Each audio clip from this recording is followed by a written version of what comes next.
guys, this video is going to be about the James Hutchinson case. He's 6 years old and from Middletown, Ohio. These are the two suspects in this case.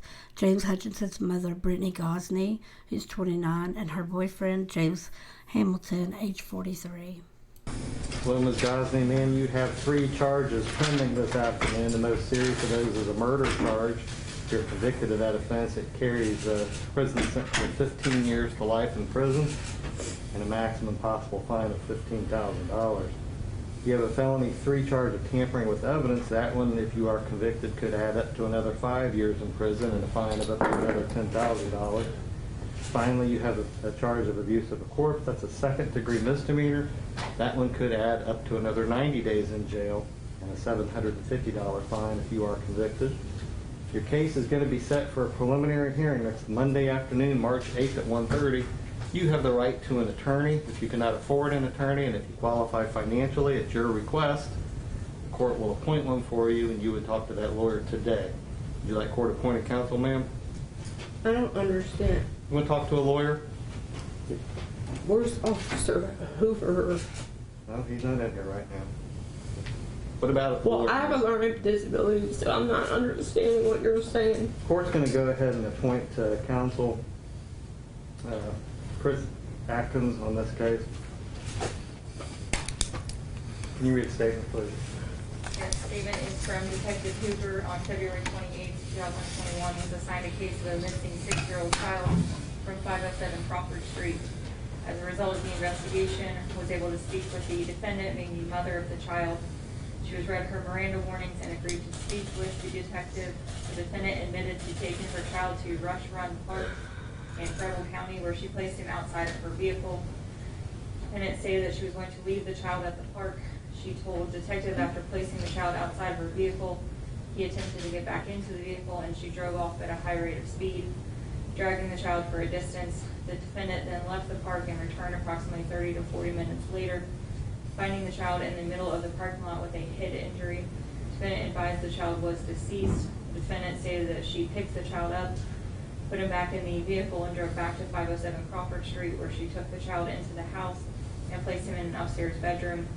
The following day, she drove to the Ohio River and disposed of the child's body into the river. The video you just watched is her very first court appearance, where she claims to have a learning disability that prevents her from understanding what the sentence "do you want a lawyer" means. Now the next clip is about 2 minutes later when he starts asking her other questions. Notice how she understands those and can answer very well. 507 Crawford Street. How long have you lived there, ma'am? I just moved there the first. Where'd you move there from? Dayton. Where would you live in Dayton? At a hotel. How long had you been living at the hotel? 3 or 4 months. All right. Where are you from? Cincinnati. All right. On the So keep that little clip in your head when we see our next court appearance. I'm not going to show you his first court appearance because there's nothing substantial about it. At that point in time, he had only been charged with kidnapping and disposing of a human corpse, and that's about it. They were both hit with $1 million in bail apiece, and they weren't going to go anywhere. I will play both of their next court appearances, and that's the only ones they've had since then. But I wanted to kind of go over the case. I know that the court reporter read off the charges and kind of a synopsis of what was going on at the time, but a few more details have come out. So this is the home on Crawford Street where this family lived. He also has 2 older siblings that lived there that were 7 and 9. So the story so far is Brittany confessed that she hogtied all 3 of the children the night before and was planning on getting rid of them at the park. Apparently they had been to this park before.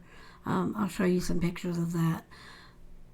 That doesn't really make a ton of sense. Not a lot of it's been released, but supposedly she took James and the other 2 children in her car to the park and dropped them off. I guess 2 of them got back in the car. James tried to get back in the car, and she sped off and either dragged him or ran over him in the process.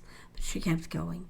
I guess she came back half an hour or so later, found him dead, put him back in the car, and then took him back home. where they put them in an upstairs bedroom. And after that, the next day, they took him to the Ohio River in Lawrenceburg, Indiana, near the bridge there. And there's a picture of that too. And threw his body in the river, and it has not been recovered yet.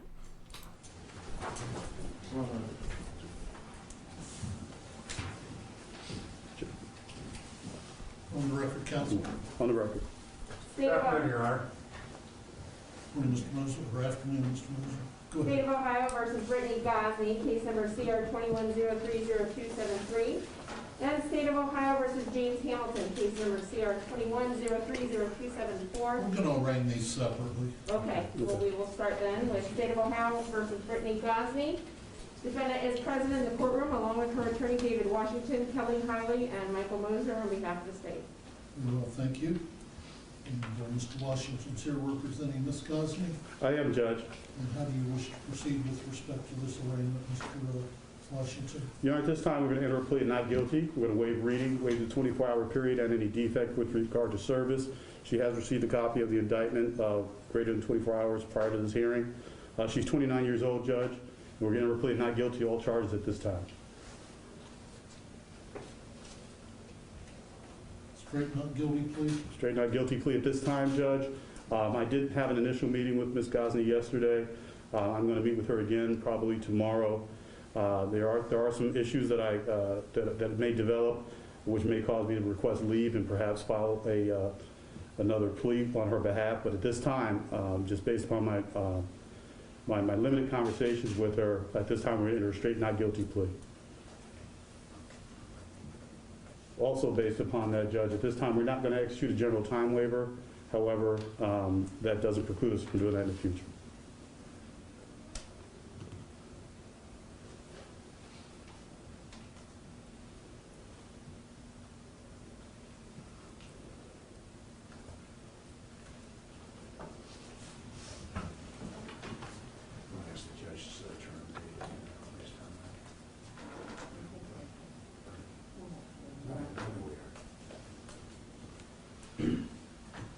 When was the defendant arrested?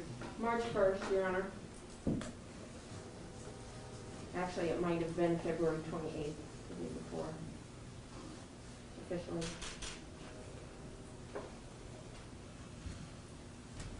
Based on that, when do we have to try this case by? Speedy trial date? I'm thinking right around May 28th. Your Honor, if it gives the court any, I'd ask the court to consider just having us come back in a couple of weeks. I don't know, I don't think speedy trial is going to be an issue in this case. Well, Your Honor, we just want to avoid an issue on that, so we'd appreciate it if you go ahead and set a trial date today, and that we won't have any problems with that down the road, and we won't be second guessing the date. What's the anticipated time for trial? The time that it would take? Yes. We're looking at, I would say, a week-long jury trial that's under normal circumstances. With COVID jury selection, it may take a little over a week. Does everybody look on Monday, May the 20th? Well, let's see. 20th. Bear with me for a minute.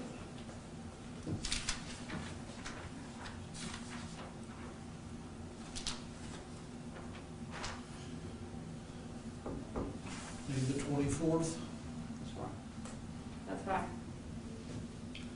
Set this matter for trial then on Monday, May the 24th, 2021 at 8:30 a.m.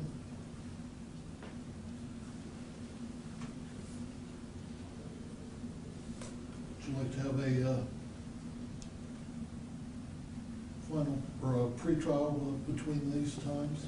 Judge, I think it may be beneficial if we come back just in a couple of weeks, just to, right now, I think that there's still a lot of evidence gathering going on. Also, you know, I've had one meeting with my client to try to get some information together.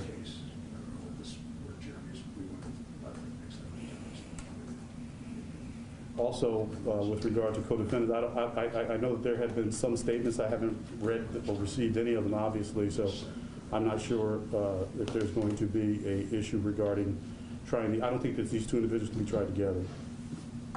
I'm setting the trial date for her. Okay. About March 22nd. 8:30.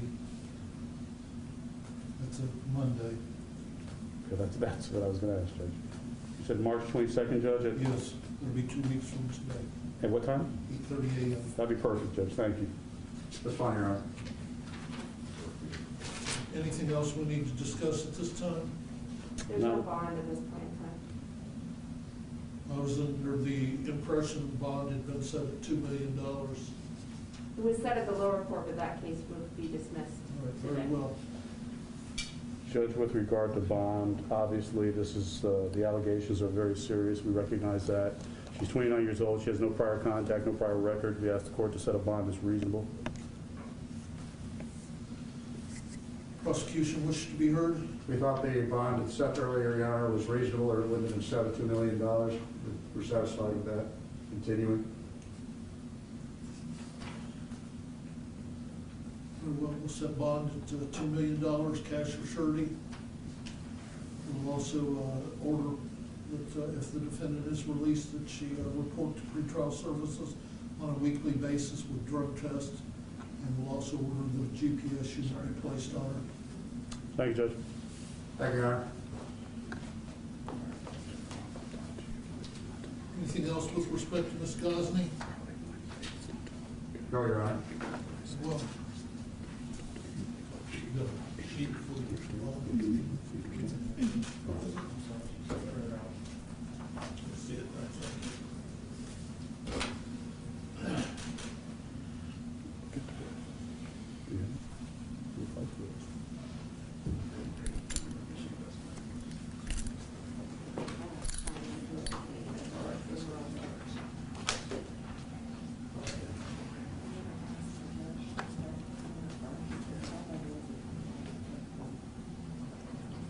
We'll also order that Ms. Gosney have no contact with the victims in this case, that being the other 2 children.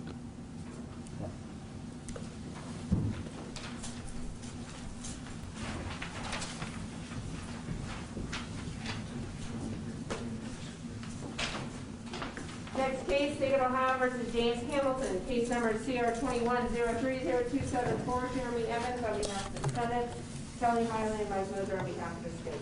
Set today for arraignment. Very well.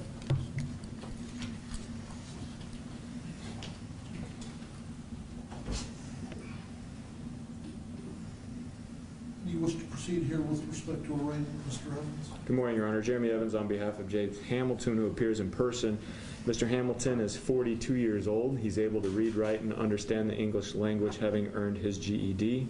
He is a U.S. citizen born in Hamilton County, Ohio. He has been served with a copy of his indictment within the last few hours. We would waive the 24-hour waiting period, waive the reading of the indictment in open court, and enter a not guilty plea for the second half of the indictment, counts 17 through 31. We would ask to be heard on the issue of bond, enter a plea of indicated enter a plea of not guilty. I would indicate also to the court that if the court is interested in tracking these cases together, I'm available for a plea or trial in 2 weeks. I did file a notice of appearance of counsel request for discovery and bill of particulars today, Your Honor. I just met him today, so there's a lot of information that needs to be gathered. And has he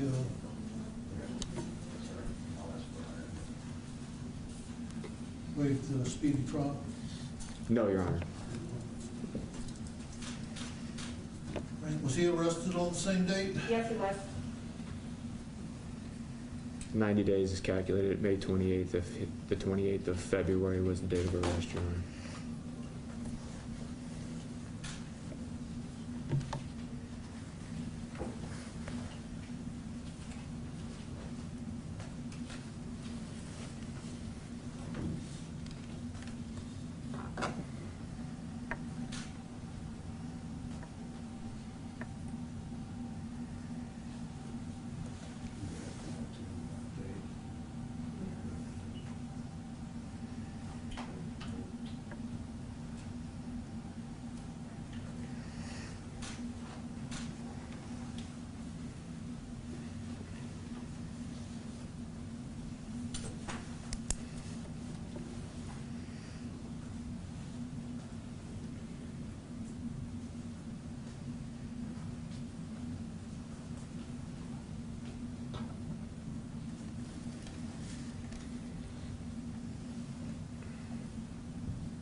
Did he waive defects in service? I may have missed that. So waive, Your Honor.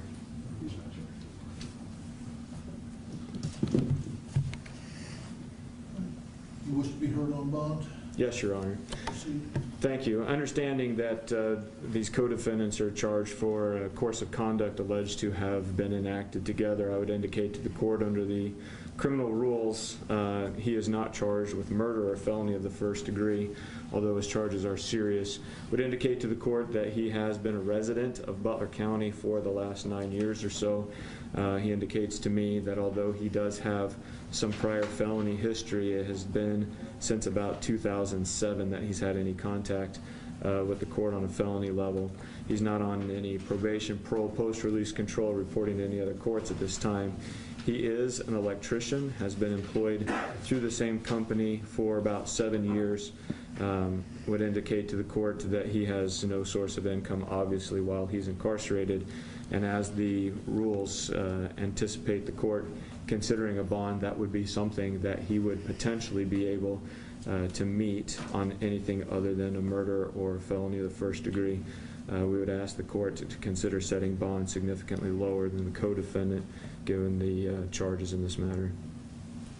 State wish to be heard? Yes, Your Honor. The charge against this defendant, while not murder, certainly based upon the evidence that will be presented, will show acting with the other defendant in this case in concert with certain issues. Defendant is charged with second-degree kidnapping, and that is a very serious offense. Multiple counts, actually, along with others. Defendant does have a prior criminal record, burglary, 1999. Later on, weapons under disability. This defendant represents a threat, and as a result, we ask for a substantial bond. His co-defendant has a $2 million bond while he's not charged with murder. The allegations of his participation in that egregious offense certainly would justify making sure that this defendant is available for trial. We're asking for a $1 million bond with respect to this defendant. Anything else you'd like to say with respect to bond, Mr. Evans? I've made my argument to the court. Thank you, Your Honor. Very well. Right, we'll set this matter for trial on May 24th, 2021 at 8:30 a.m. We'll deal with any issues regarding whether they should be tried together at a later date. We'll set a pretrial for March 22nd, 2021 at 8:30 a.m. We'll set bond in this matter at $750,000. We'll order that the defendant be placed under if he's released, be placed under the custody of pretrial services with an order to report weekly. He'll be placed on a GPS unit with random drug screens. He's to have no contact with the alleged victims, and he assumes the obligation of determining the date, time, and place of all subsequent appearances, and to maintain contact with Mr. Evans. Respond immediately to all calls of Mr. Evans, and not to change his address or telephone numbers without advising Mr. Evans. Anything else? Not by the state, Your Honor. Thank you. Very well. That'll be the order. We'll see you all back here on March 22nd. Thank you, Your Honor. No, you'd have to post 10% to the bonds, and then the difference is it's still 10%. Stand adjourned. The direct bonds we recorded, we were Otherwise? and the bonds, and he's gonna keep 10%, so it's 75,000. Okay. This is for you, coming back on March 22nd for your next hearing. That's 2 weeks from today. Your trial's currently scheduled for May 24th. That doesn't mean it has to be the day it's going to happen. The judge wanted to go ahead and schedule one just in case to make sure your rights are not violated. Okay? Yes, sir. Okay. I'll be able to see you in about a week.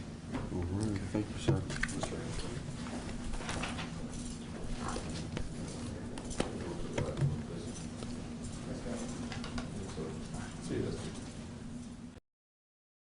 Okay, guys, to kind of wrap this up, I guess kind of give you my last thoughts about it.